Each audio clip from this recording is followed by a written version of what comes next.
Moving forward.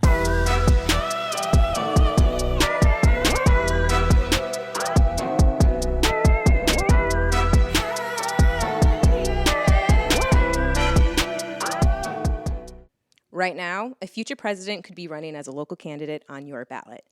This person is vying to represent you, your family, and your community. Do you know what they are and what they stand for? Vote411.org is your tool for accurate and unbiased, up-to-the-minute election information on the candidates running in local races. Just enter your address to get started. Your vote is your power, the power to decide who represents you in 2022 and beyond. Get online, get the facts, and make your voice heard on Election Day.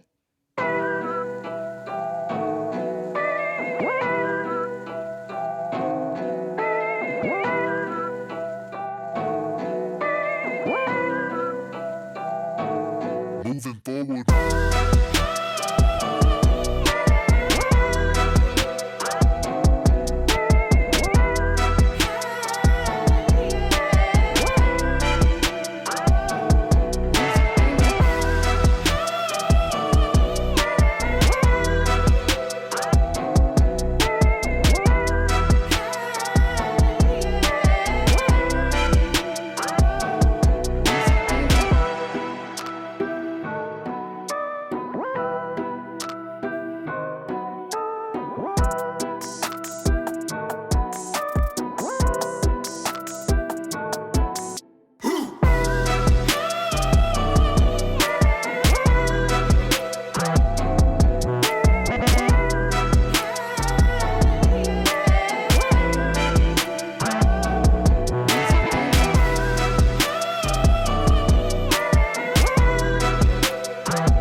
Aloha.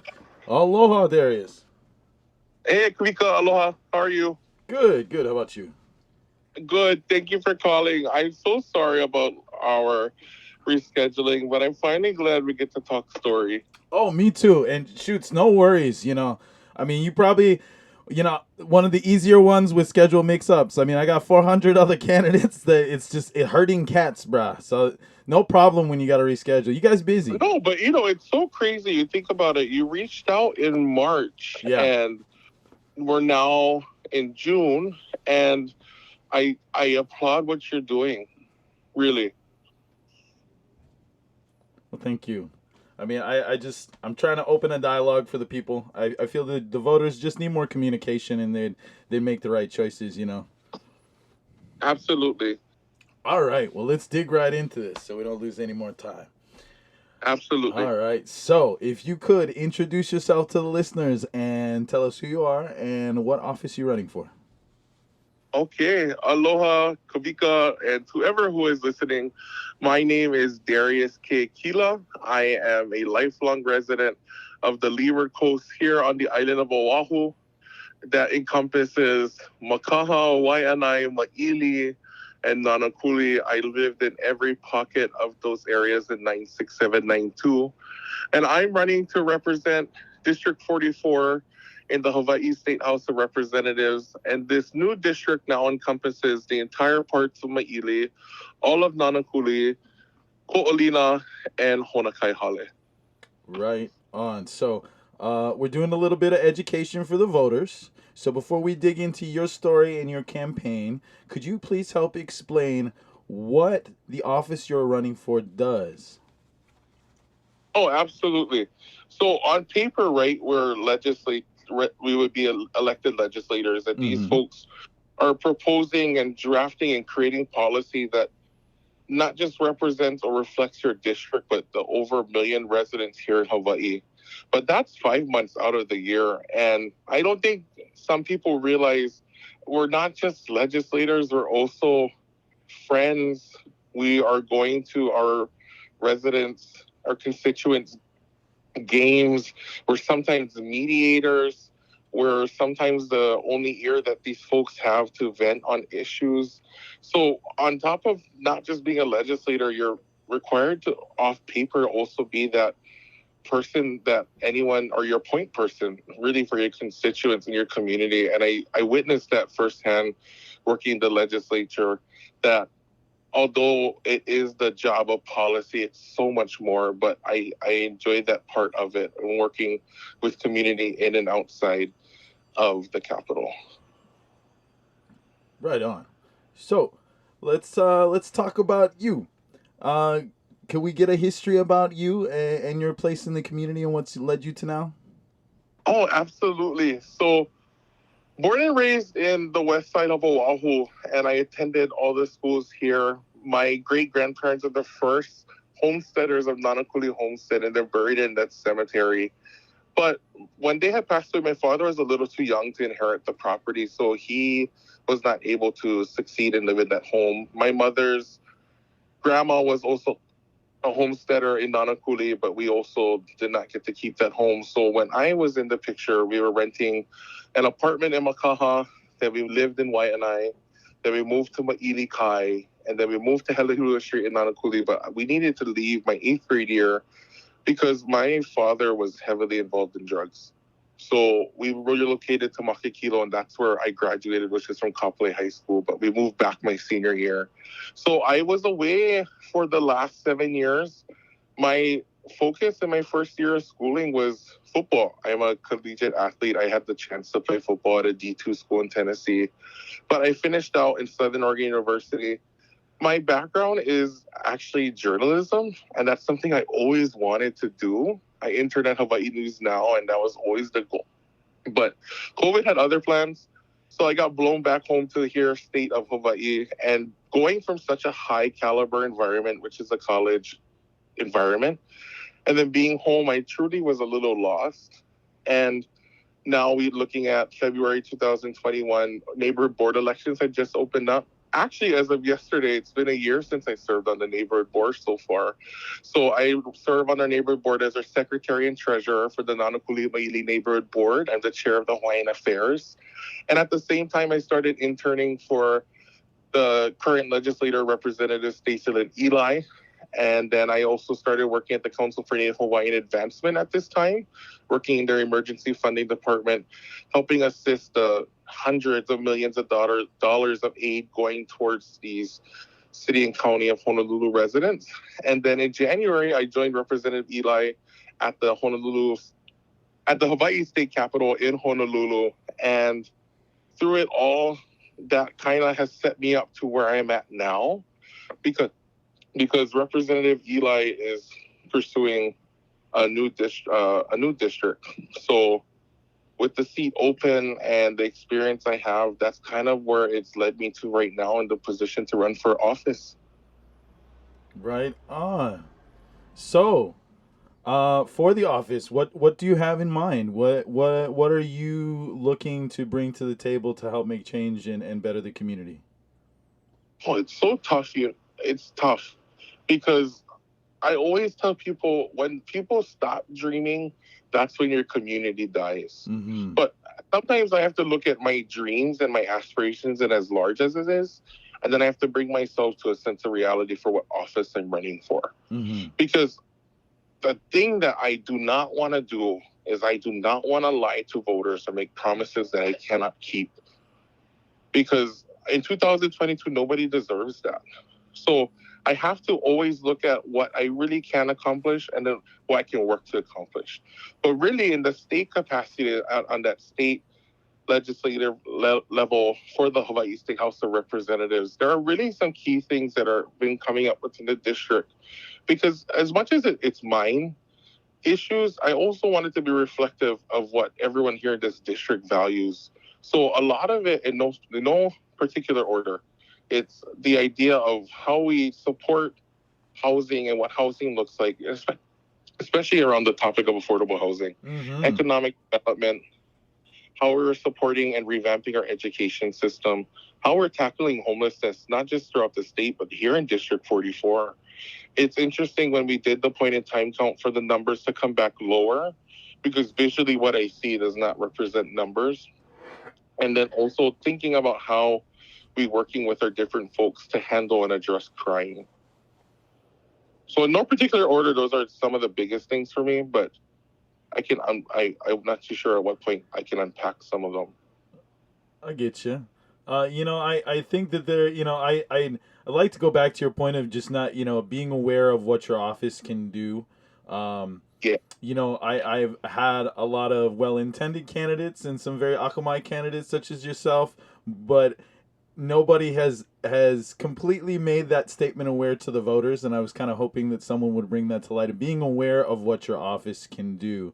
And I feel that in some cases there are folks that don't know the function of the office, and so there are a lot of promises that go next to their campaign that ultimately they can't provide for. So I do appreciate that, it may have not been exactly the answer that some people think that they need to be listening for, but like it shows that you're grounded. You're a dreamer, but you're grounded. No, absolutely. Yeah. And I want to figure out those ways for their large ideas, but my community deserves transparency, and we talk about transparency a lot in this election cycle. There are things that I think need to be accomplished at a federal level that I know cannot be accomplished at a state level. But what we can do is work with federal elected officials at a state level. But also, I think sometimes do something that's not talked about when we talk about what the job duty is working with our Senate counterpart. So most districts have a senator for every 3-4 reps. There are 1 or 2 senators, and not just working closely with what I want to propose, but seeing on the Senate side, because really when you can get support from both the Senate and the House, it bolsters legislation in the whole. So when you can put on a unified front and propose legislation, especially as a West Side cohort or as a cohort, whatever that looks like, you have a lot more chance to get these things done. And so that's where I know it might not be popular, but I'm really trying to stay grounded and realistic on what I can provide, because I also know as a legislator in the House, you have 2 years. So you know how government works. It's very sometimes slow. So I want to make sure folks can hold me to what I commit to or make a pledge to. Right on. Well, I'm also glad that you're very aware that you're kind of in this environment where you have to whip for attention and be a part of that process in order to make, broader change. So are there any examples of policies or community symptoms going on right now that you'd love to address? Yes. So when I talk about education, I was interviewed with HSTA, and the big thing that came up this year was getting them the support for funding an increase of pay, which I think nobody can not tell them that they have not been deserving of that pay. Teachers have gone through something in the last 2 years that is unprecedented. I mean, these folks were not just teachers, they're counselors, they're medics. They're having to serve in a capacity that has never been asked of them. So I'm excited to see how we can support them financially in the future. But here on the leeward coast of Oahu, I was just looking at some of the data that came out. In our teachers for the Nanakuli area of about 156, only 58% of them have been at the school for more than 5 years.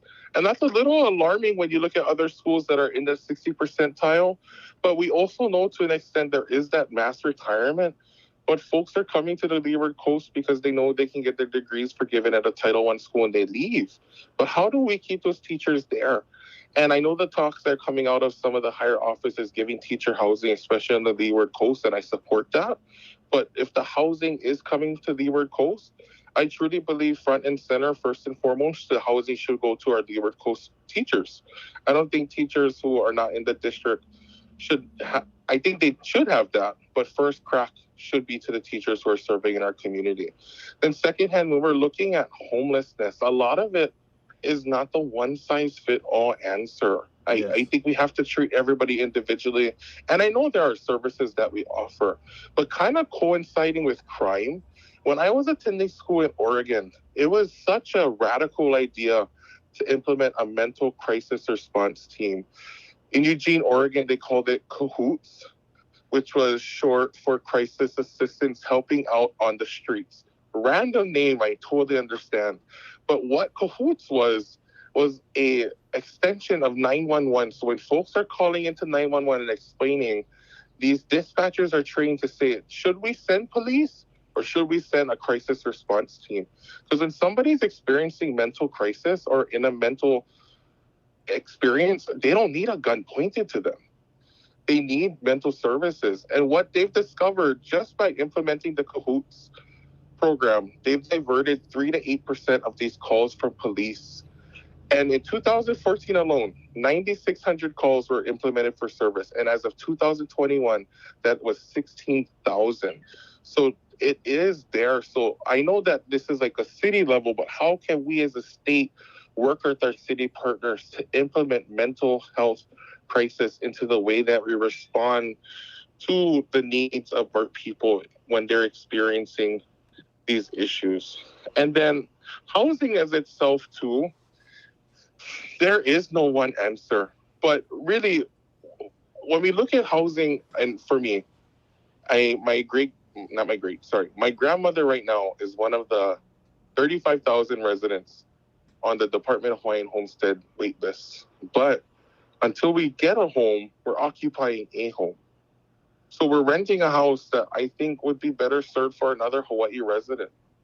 And I think if we can look at issues not in a race base such as Hawaiian or a Filipino issue, but when we categorize all these issues as a Hawaii issue, everybody wins. Because I think if we can fund Department of Hawaiian Homelands, work with them cohesively to build out the list and these homes, when one person is removed from that list, it allows someone else here in Hawaii to stay in the house that we live in. I don't know if that kind of makes sense. Oh, it does. I get you. You know, because it's you got two dance cards, one dancer punching the ticket. So there's always one person who's left behind who doesn't get to dance. So Right. it's, you know, I also feel that it can systemically affect the housing economy, because then if you have more activated Hawaiian homestead land homes, then those are going to be at specialty and lower rates, which will then cause like comp shops to go down. So then the gentleman estates can never peak beyond a certain zone. So there's a lot of things that in the ecosystem it really does facilitate for. I thank you. You're speaking my language, because we know when Las Vegas has half of our Native Hawaiian population, that is alarming. Mm-hmm. And I think if we can change the conversation to make Hawaiian issues a Hawaii issue, everybody wins. But in all categories as we're facing, because there are folks who will not go on a Department of Hawaiian Homestead list, but this house that we're occupying could be for another Hawaii family. Granted, this rent for this home went up extraordinarily from $1,800, what we were paying 5 years ago, starting now July 1st, we're at $2,400. And that's a good segue into my next point, is how we look at economic development moving into a post-pandemic society. If it was not for my parents having our small business, we would not be here in Hawaii. And I think that is a tough pill to swallow. But this post-pandemic society, our relationship with local economy, we need to put our money where our mouth is. You know, we talked about buy local, support local. Then let's do it. You know, I'm a son of a small business owner, and I think that alone makes me the best advocate for small businesses, because I witnessed firsthand the barriers we had to face just to become a legal operating business. Mm-hmm. And it's those barriers that people do it under the table. And you gotta understand, I get it. It's tough. Nobody tells you how to do it. But in the pandemic, we had that ideology of buying and supporting local, and that has been some of the busiest we ever have it. We've taken off in that sense to make laulau and pipi kaula, so traditional Hawaiian food. But my parents had to go out, and we had to learn so much on our own. And I think as a state, if we invest in the offices and create positions that actually help potential small business owners get into the economy or become a part of society in that capacity, everybody wins, because that revenue stays here in Hawaii, and the tax that is implemented for these small businesses go towards our funds here in Hawaii, and everybody wins. And I think that's what I think a lot of the small businesses want to see, that commitment from the state to see us win. You know, granted, they don't have to make excess of 6 figures or even if they're only making a 6,000 surplus or second income, I think we preach often that we want economics, or we preach sovereignty in finances, but we have to find ways to give folks and meet them where they're at. Mm-hmm. Absolutely. So that's kind of some of it. Yeah, no, I get you. You know, as someone in the entertainment industry, you know, I've been working in film offices for quite some time, and I watch always the same corporate studios come in and come out, and then every once in a while there's one like local guy who tries to make one local movie or something, and I find that a lot of what stops them is because they just don't know any of the small business education for their industry, and I notice it in other industries too, whether it's making food or you know, just jewelry or hula classes, what have you. You know, a widget's a widget. But like I feel that there's a lot of tools left on the ground, and that the public of Hawaii isn't aware of how much support there is sometimes.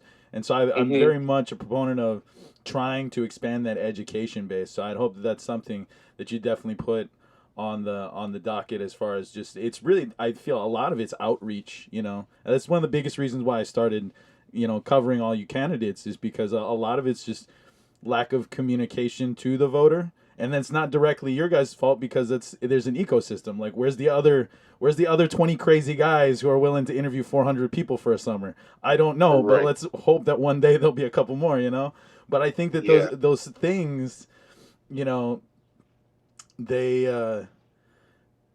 it spills out and it interconnects. There's a lot of things that you could solve from those problems coming together. You know, especially out of, like, if you have to open up more offices or hire more people into departments, because you're not only then, you know, seeking people who can do this as a job, but then you're creating a spot in the community for that person to be able to educate on that on behalf, you know, of the government when they come to that office. Or even meeting them where they're at, right? We have to move away from this Honolulu-based centric mindset, because those small businesses that need help, they are here in West Oahu. They are in the remote parts of Kauai.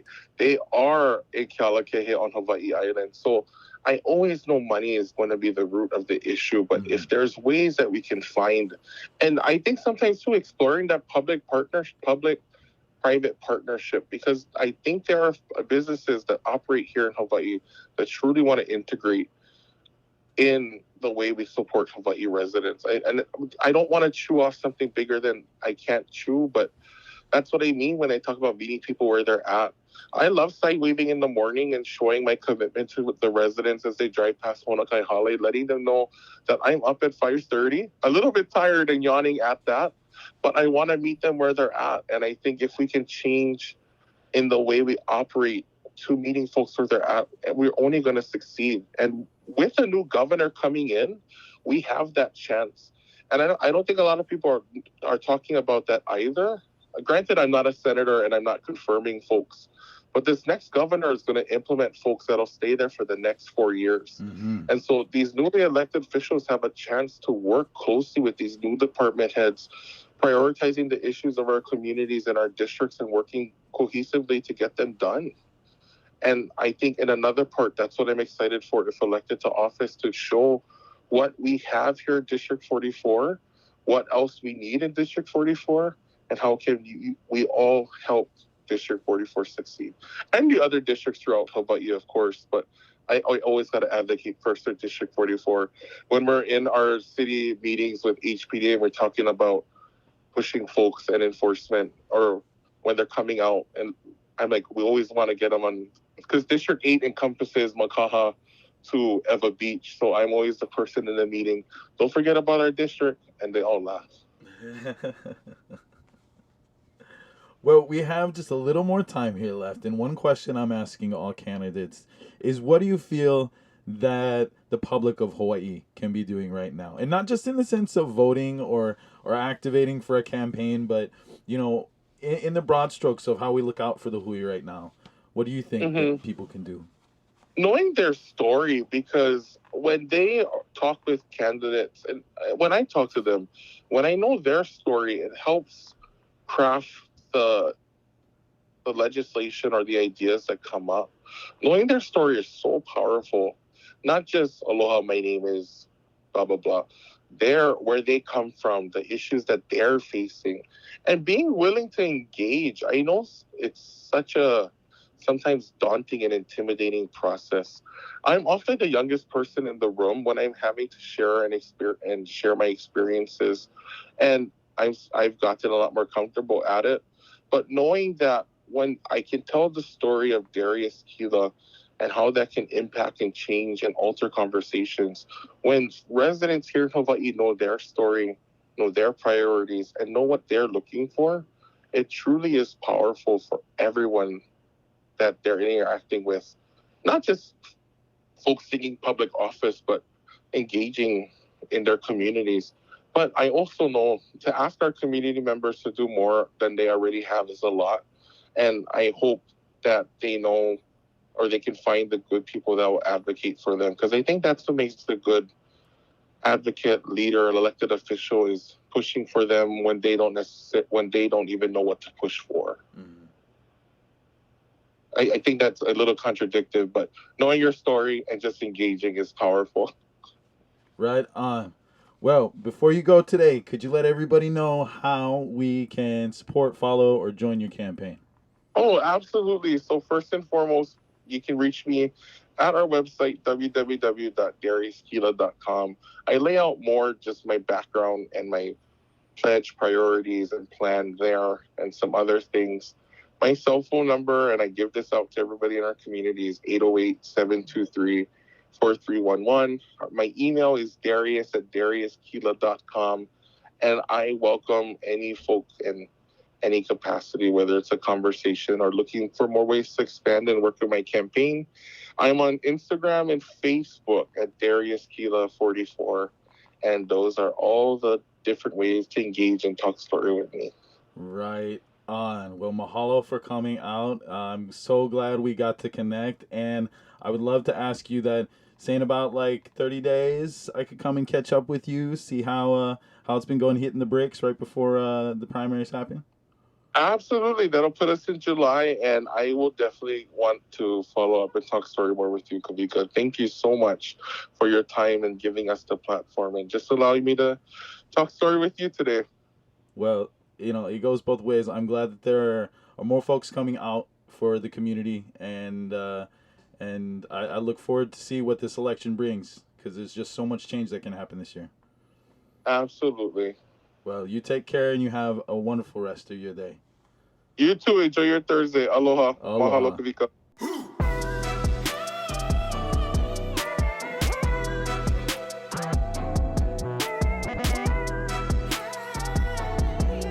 Rabbit Holes is a Manavakau production. This episode was produced by Kawika Hoke and Sarah Rodriguez. Make sure to subscribe and follow on your favorite podcast platforms to add our weekly episodes to your queue.